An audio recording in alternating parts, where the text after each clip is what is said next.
మెదక్ జిల్లా కొత్త రేషన్ కార్డుల పంపిణీ. మెదక్ జిల్లా వ్యాప్తంగా 9,964 కొత్త రేషన్ కార్డులు మంజూరు అయ్యాయని జిల్లా కలెక్టర్ రాహుల్ రాజ్ అన్నారు.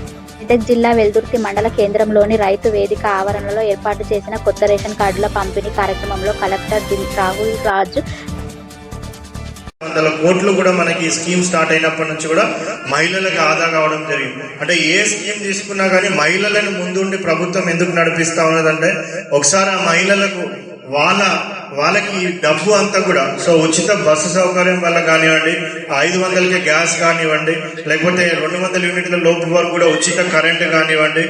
ఇవన్నీ కూడా మొత్తం చూసుకుంటే ఒక్కొక్క కుటుంబానికి 2,000 నుంచి 5,000 రూపాయల వరకు కూడా వాళ్ళందరూ కూడా మిగులుతా ఉన్నాయి. మరి ఇవన్నీ కూడా మిగిలినట్టయితే ఆ మిగిలిన అమౌంట్ ని వాళ్ళు పొదుపు చేయడమో, లేకపోతే వాళ్ళ పిల్లల చదువు మీద వాళ్ళు ఇన్వెస్ట్ చేయడమో, లేకపోతే పిల్లల కుటుంబంలో ఆరోగ్యం కోసం ఇన్వెస్ట్ చేయడం, ఆ కుటుంబం బాగు కోసం ఆలోచిస్తారనేసి అన్ని స్కీమ్లలో కూడా మహిళలను ముందు పెట్టి వాళ్ళకి డబ్బులు ఆదా అయ్యే విధంగా, వాళ్ళ అభ్యున్నతి చెందే విధంగా కూడా ప్రభుత్వం చాలా పెద్ద ఎత్తున కృషి చేస్తూ ఉన్నది.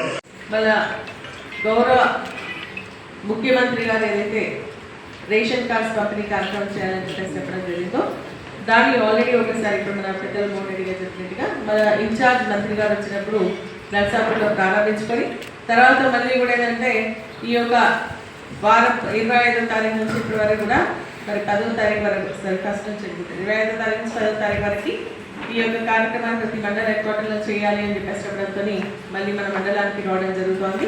లబ్ధిదారులు అయినటువంటి మీ అందరూ కూడా పేరు హృదయపూర్వక శుభాకాంక్షలు తెలియజేస్తాను. ఈరోజు రేషన్ కార్డు తీసుకున్నటువంటి వాళ్ళందరినీ కూడా మరి నేను మనస్ఫూర్తిగా అభినందిస్తా ఉన్నాను. స్థానిక ఎమ్మెల్యే సునీత లక్ష్మారెడ్డితో కలిసి కొత్త రేషన్ కార్డు పంపిణీ కార్యక్రమం నిర్వహించారు.